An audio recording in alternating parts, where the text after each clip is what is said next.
Welcome everyone to another episode of Domino's Diecast. Today I will be featuring from my 1/43rd scale part of my collection is my 1957 Pontiac Bonneville convertible. Yes, another Pontiac. You'd almost think I like Pontiacs or something. I love this one because its shade of blue is really eye-catching, and all the chrome on this one. It's very nicely detailed. Just look at all that big heavy piece of chrome down here on the tail fins. By 57, the tail fins were getting much bigger. This was also the very first year for Pontiac to make the Bonneville. It was in 57. They made hardtop designs as well, and I do believe a 4-door model too, and that was more rare. The convertible was expensive, but for someone who loved Pontiacs, they were willing to pay the price.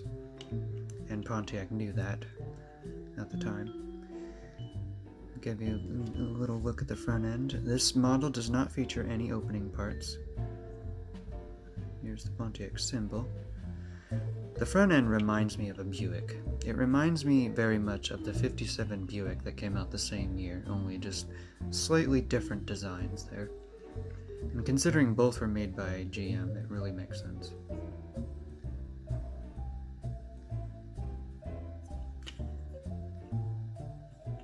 Well, no, actually, I do believe Buick is not part of GM, but did have the same car designer.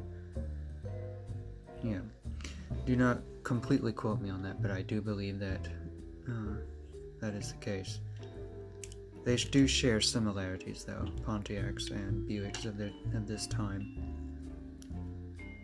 Both were designed by the famous car designer Harley Earl, who worked for them. Right here, now it looks like that the word Bonneville is crossed out. It's actually not. That was a piece of chrome that ran right in the middle of the word, actually.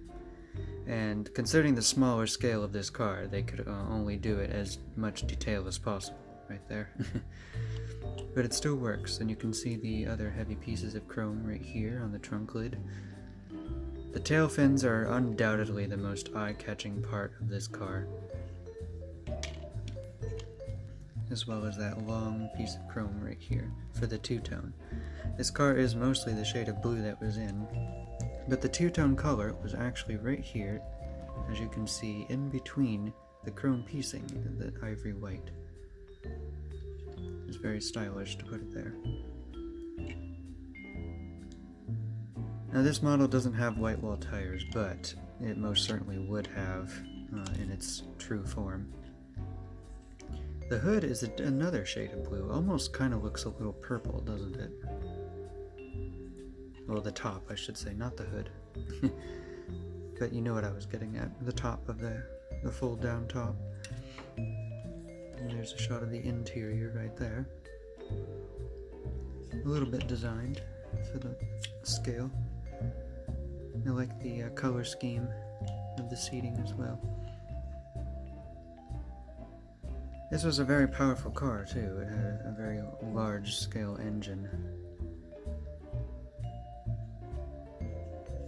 It definitely would have looked nice driving down the road in this.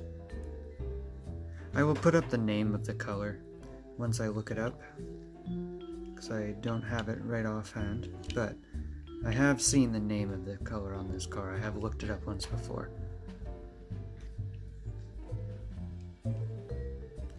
Very jet age. I can definitely tell how a lot of people referenced the late 50s to look more like airplanes in the cars, and that's why I love them so much. They still look futuristic even in their older style, and that to me is why they are classics. They'll never die. They will always be eye-catching. Well everyone, I hope you all enjoyed this little episode of my 1957 Pontiac Bonneville, and I will see you all in the next episode. Bye for now.